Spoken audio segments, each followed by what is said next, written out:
नमस्कार, मैं हूं आरती और आप देख रहे हैं एसएमजेड न्यूज इंडिया। और इस वक्त की बड़ी खबर, कांग्रेस को बड़ा झटका लगा है। अपने अनुभव के बल पर राज्य में अपनी अलग पहचान बनाने वाले कांग्रेस के कद्दावर नेता नसीमुद्दीन सिद्दीकी ने पार्टी से इस्तीफा दे दिया है। उन्होंने कहा है कि जिस उद्देश्य के लिए मैं पार्टी में आया था, पार्टी में ज्वाइनिंग की थी, वो काम पूरा नहीं हो रहा है, वो उद्देश्य पूरा नहीं हो रहा है, जिस वजह से मैं पार्टी से इस्तीफा देता हूं। इसके साथ ही उन्होंने और कुछ क्या कहा, आइए सुनते हैं।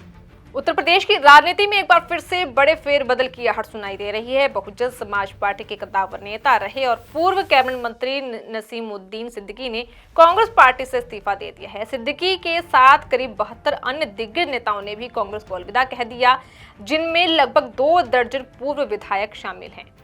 सिद्दीकी ने अपने इस्तीफे के पीछे पार्टी के भीतर वैचारिक घुटन और जनता की लड़ाई न लड़ पाने की बात कही है। इस्तीफे के बाद जारी बयान में नसीमुद्दीन सिद्दीकी ने कहा कि मैं कांग्रेस में अपने साथियों के साथ इसलिए शामिल हुआ था ताकि जातिवाद और संप्रदायवाद के खिलाफ हो रहे अन्याय की लड़ाई मजबूती से लड़ी जा सके, लेकिन कांग्रेस में रहते हुए मैं ये लड़ाई नहीं लड़ पा रहा हूं। मेरा मकसद जनता के लिए काम करना है, जो यहां पूरा नहीं हो पा रहा है। उन्होंने स्पष्ट किया कि उन्हें कांग्रेस के किसी भी पदाधिकारी से व्यक्तिगत शिकायत नहीं है, बल्कि यह निर्णय सैद्धांतिक होना चाहिए। सिद्दीकी ने संकेत दिया कि वह जल्द ही अपने समर्थकों के साथ मशवरा कर नई राजनीति पारी की शुरुआत करेंगे।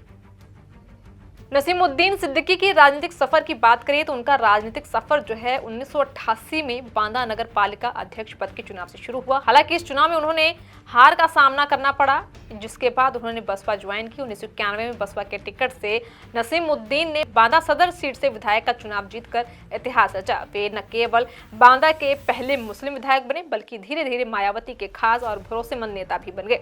लेकिन 2007 की बात करें तो 2007 में जब बसपा की सरकार बनी, तब उनकी राजनीतिक मजबूती और प्रशासनिक क्षमता के कारण उन्हें मिनी मुख्यमंत्री भी कहा गया था।